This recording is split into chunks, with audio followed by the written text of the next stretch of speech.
So, Namaste Guruji. So the Atmanam Pashan, when we said the second part does not happen, where the object recognition, is that like saying that that light does not know it is light, or light cannot say it is light? Something like, I mean, how does one grasp the fact that the second part of the perception does not take place? Yeah, you can't point. There is no object to point to. There is no thing to point to. There is no thing other than you to point to. To say, yeah, I grasped that. I grasped that means there is no that. So there is nothing to grasp, really speaking. It has come to a point where there is nothing to grasp. Because you can't, because you are the grasper. So you can't grasp yourself. Therefore, that whole process is gone. That whole process is gone. That is why Kena Upanishad says, so, yad vacha na nabhyutitam yena vag abhyudyate tadevat tvam vidhi nedam yadidam upasate. So, yan manasana manute, like this it keeps going on. What cannot be seen, but that by which you see things is Atma. What cannot be perceived by the mind, but that by which the mind perceives is Atma. Like that, he gives a big list of things. Okay. So that is the implication there, that there is nothing available for you to say anything. There's no object available. That's the idea there. Right. Correct. Yeah. So the way I was making sense of it was, if you for example, think of a lamp or a light being something with consciousness, then it cannot say that this is light, because it's already lighting everything else. So, something like that. Correct, exactly. So that light, it knows everything else but cannot see itself. Yes. Yeah, that is what it is. Phalavyapti. Yes. Okay. Guruji, but you mentioned buddhi grahyam, means intellect recognizes. So what is it then the intellect is actually recognizing? Yeah, what is it the intellect is recognizing? So, neti. So, everything that I know so far is anatma. Okay. That part is somewhat understood. Okay. Somewhat understood. And that complete understanding takes place when that consciousness is recognized as the self. Okay. And that understanding also requires buddhi. And so we are going to talk in the next class a little more about this experience versus recognition, or experience versus knowledge. Okay, we're going to talk about it in the next class. And what might be some potential thoughts we might have, some misconceptions that may be there. We want to remove those misconceptions. So we'll talk about that in the next class also. So buddhi grahyam, because all knowledge requires buddhi. And so without buddhi, you can't know yourself. So sometimes there is an argument that no, since you are using buddhi, whatever you know is useless. Something like that. This argument is there. Because did you use something or not? Yeah, I used something. So the result of that is limited. Something like that. That argument can be there. And but this Purnatmam of Atma has to be known only. There's no choice but to be known. In fact, not knowing is the problem. Not knowing is the problem. That is the thesis of Advaita Vedanta. So we'll discuss more on that. Yeah, Maheshji, go ahead. On that Ashtanga Yoga under Yama, you listed 5 items. Yeah. I didn't get the last one. Is it aparikramaha or aparigraha? Aparigraha. Okay. Aparigraha. Graha means grahanam. So grasping. Okay. So keeping, holding, mind. Okay. So Okay.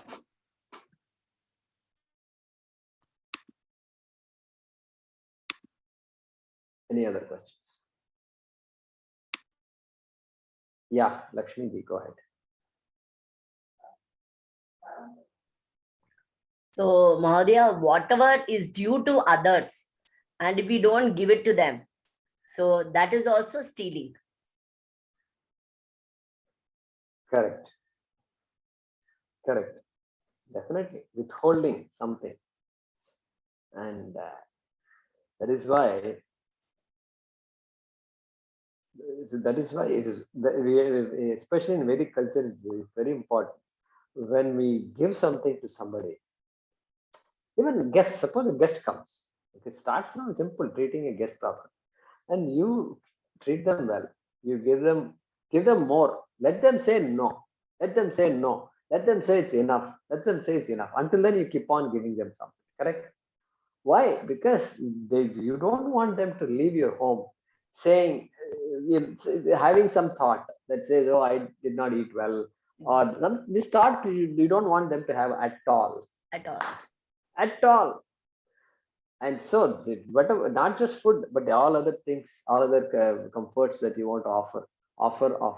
Keep on offering. Let them say no. Let them say enough. So, if you can do that to a guest, what about all the other people? And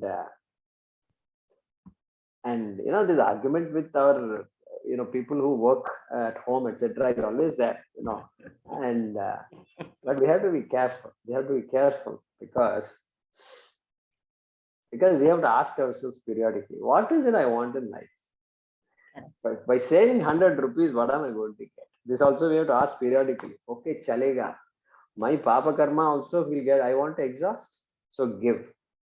If you can be generous, just generous, give. No, I don't like. They don't do work properly. Okay, they don't work properly. Even I did not work properly in many places. So what? They also did not work properly. What is there? So we have to be be a little objective here. Yeah, Meera and Narayan. Thank you, Guruji. Namaste, Guruji. Just I wanted to know about this Buddhi Grahyam, if my understanding is right. It is it something like once he is mastered, like the previous shloka said, Niruddham, once he has mastered all his indriyas, he revels in his Atma, and it is not a state, so he is able to again have his contact with the external world. He can still use his senses. So buddhi being the superior to manas, which was mentioned earlier in one of the shlokas, that indriyas superior is mana and mana superior is buddhi. So maybe is it because buddhi superior to mana, he is able to use buddhi to understand that yes, I am in my atma, I revel in my atma. Is it something like that? He is still able to understand because his indriyas and everything, he uses it to interact with the world still. Yeah. So 2 or 3 points are there here. There is an understanding faculty. There is a faculty in us which helps us appreciate things in life and understand more and more about whatever we want to know. Okay, whether it is medicine, the latest this or latest vaccine, whatever it is, we are using our buddhi. So there is that one faculty. And but depending on context, we divide that faculty into buddhi and manaha. So the emotive faculty, the faculty that has feelings and like love, etc., that is manas. And then the deliberating and thinking faculty. reasoning faculty, we say is buddhi. So here, yeah, buddhi is used here, and so it is a reasoning faculty, no doubt. And yeah, you can differentiate that from the manas explained before. That is fine, but that's not the main point here. Buddhigrahya means this atyantikam sukham is interest. Yeah, if you say manaha, then it is experience. It is anubhava. But then here, because as you said, it is not a state. A state is always achieved, and state will always be lost. And so this cannot be something that can be lost. If it is an experience, it will be lost. We're going to talk about it later in the next class also. And so, therefore, that atyantikam sukham has to be understood as the sukham that is gained as a recognition of one's own purnatvam, atma sukham. That is how we should see it. We'll see more about this experience versus cognition in the next class. And then you said one more thing. What was that? Or did I answer your question? Huh? Okay. Okay.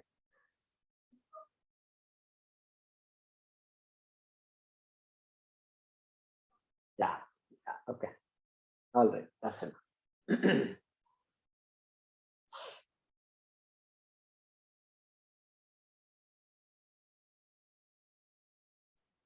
Okay. Not able to hear you. Go ahead and unmute yourself. Yeah. Namaste, Mahodaya. I want to share one of the thought that I had when I was earlier reading on Panchakosha Viveka and Dharmartha Kama Moksha, the Chaturudha Purushartha. Dharma, Artha and Kama, they say it as Kriyajanya, means something has to be done to achieve that Ananda. Or the basically all the Purushartha are to obtain a kind of Ananda, and the Dharma, Artha and Kama are Kriyajanya, where you perform certain things through your Indriyas and then get a kind of happiness, right? So that is in the limit of the Panchakoshas, the Pranamaya to Anandamaya. The fourth one, which they say is moksha, is something which exists and you obtain. There is nothing called janya. It already exists. The Paramananda already exists. Self obtains that ananda, the moksha. And this was what I had read in my earlier reading of Taittiriya Upanishad also, there where they say it is not, where they start negating it is not the pranamaya, then it is not the annamaya, then they say it is not the pranamaya, then they say it is not even manomaya, and finally go and say even it is not the anandamaya that you have to aim, it is something beyond the anandamaya, and that is the atmajnana, and which is not it is not born out of anything, but it exists, you have to obtain as a self. So when we are saying about the Vishya Gnana and Vidya Gnana and Yoga Gnana, all this comes in the purview of the first three, which is again a Kriya Janya, because there is something which is action happening, and because of that, we one feel that yeah, I'm happy or I'm getting satisfied with certain things. But as an individual or as a aim to have a Atma Gnana, it is something beyond this, and you obtain, and it is not something born out of it. So that was one of the learning that I had, and I wanted to share.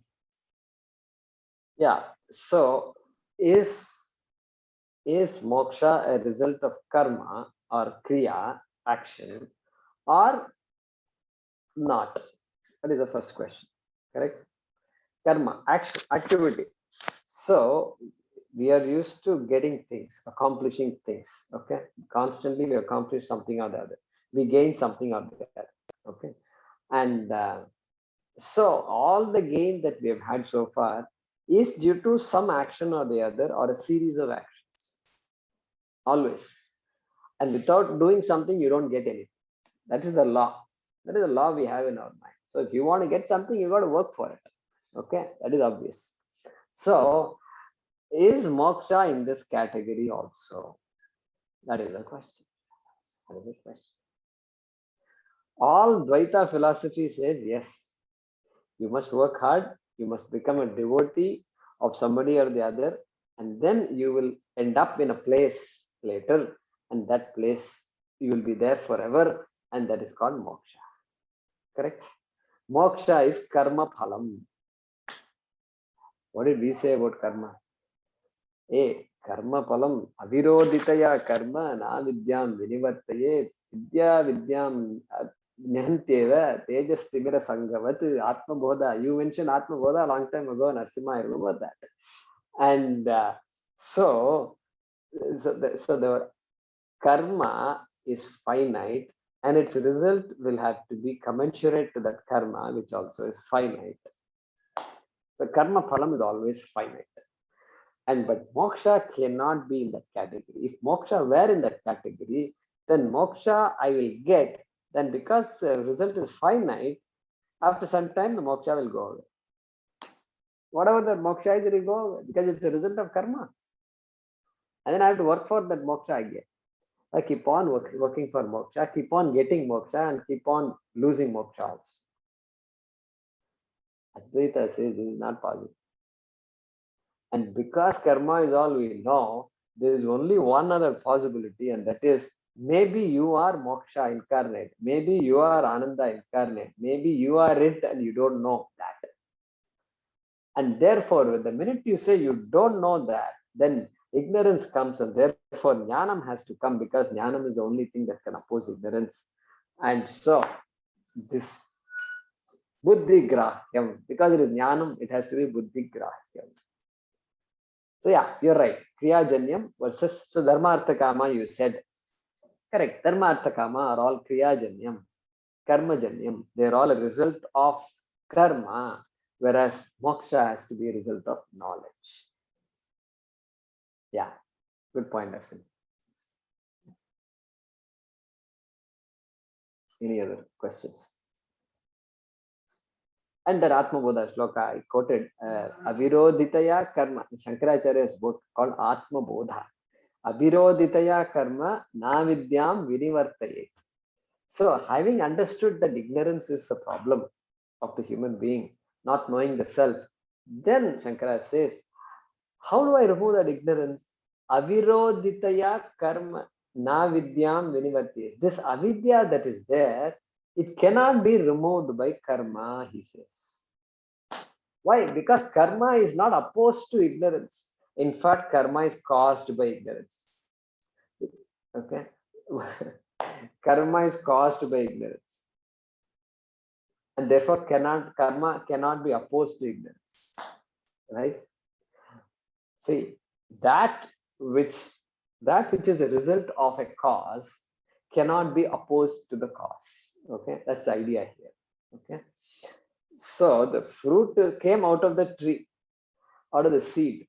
That means the fruit cannot destroy the seed, cannot oppose the tree. Not possible. It's not possible. In fact, the fruit is a product of the tree. So therefore, he says, karma cannot be opposed to ignorance. Then what? Vidya vidyam nihantyeva. Vidya avidyam nihantyeva. This avidya is there. There is only one thing that can stop avidya or neutralize avidya. It is called vidya. Vidya avidyam nihantyeva. And then he gives an example. Tejas timira sanghavat. Like. Vatu means like. Like what? Let me give you an example, he says. Tejas timira sanghavat. Hey, this timira is there, darkness. Darkness you want to remove. No amount of activity will remove darkness. You can't say there are 5 of us, let's shout loudly and let's create some light. You can jump loudly and then you can do all kinds of things, but then only light has to remove darkness. And that is the example he quotes in this shloka to say that only knowledge can remove this ignorance of the self. Anyway, so that was that. Therefore, buddhi grahyam, therefore atindriyam also. Atindriyam, because self is not an object of the senses. Therefore, atindriyam. Guruji, I heard somewhere about asteya, stealing, even thinking that when you see someone having some maybe big car or something, you say, I wish I had that. That also is a kind of stealing. Is that? Now, when you say I wish I had, do you mean I wish I also can afford to buy a car like that? Is that what you mean by that?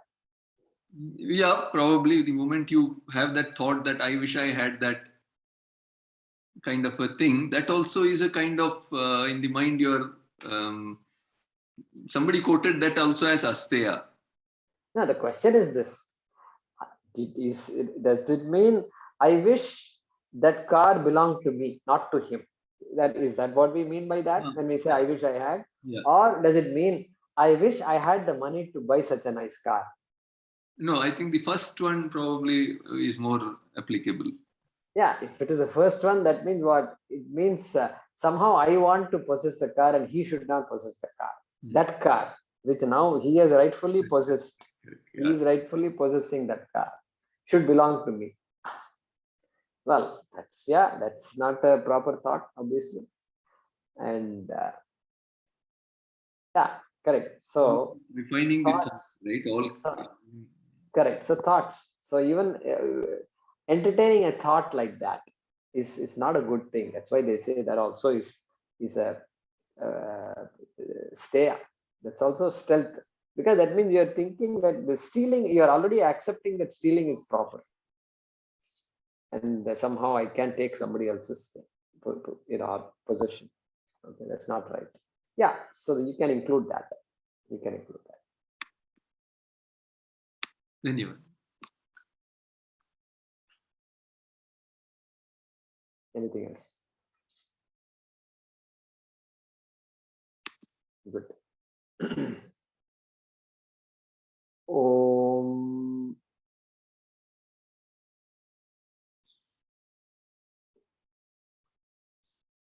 Om Namo Bhagavate Vasudevaya Dhanvantaraye Amrita Kalasahastaya Sarvamaya Vinashanaya Trailokyanataya Shri Mahavishnave Namaha. Om Namo Bhagavate Vasudevaya Dhanvantaraye Amrita Kalasahastaya Sarvamaya Vinashanaya Trailokyanataya Shri Mahavishnave Namaha. Om Namo Bhagavate Vasudevaya Dhanvantaraye Amrita Kalasahastaya Sarvamaya Vinashanaya Trailokyanataya Shri Mahavishnave Namaha. Satyaji wrote a comment. I forgot to read that.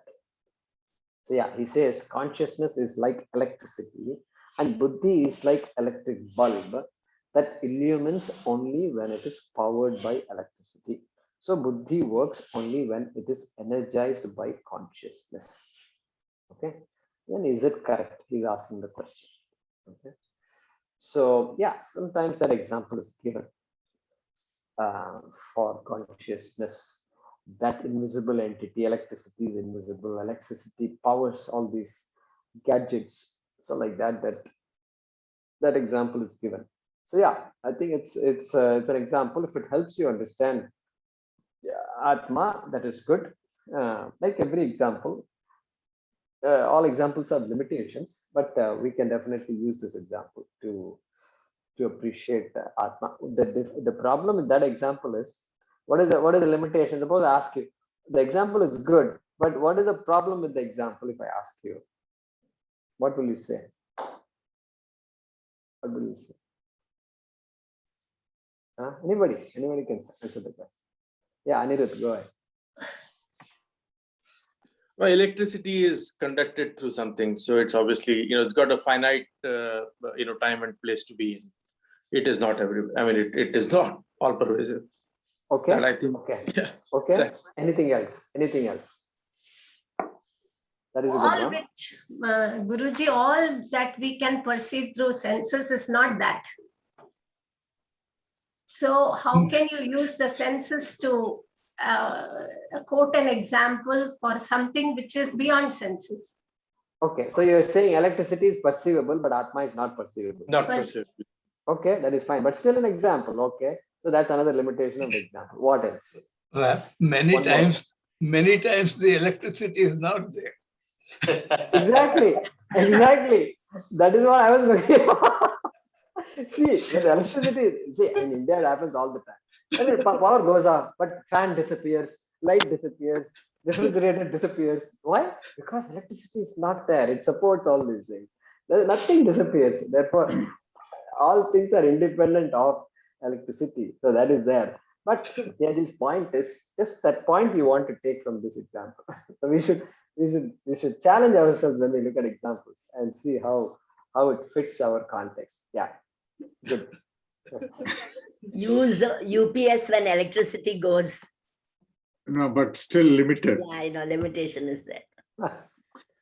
But yeah, but Satyaj is bringing that point so that just for us to appreciate that, like electricity, and this electricity cannot go, and that electricity can go. That is different. Keep that example, that part of electricity aside, and just keep the powering part. Yeah. Anything else?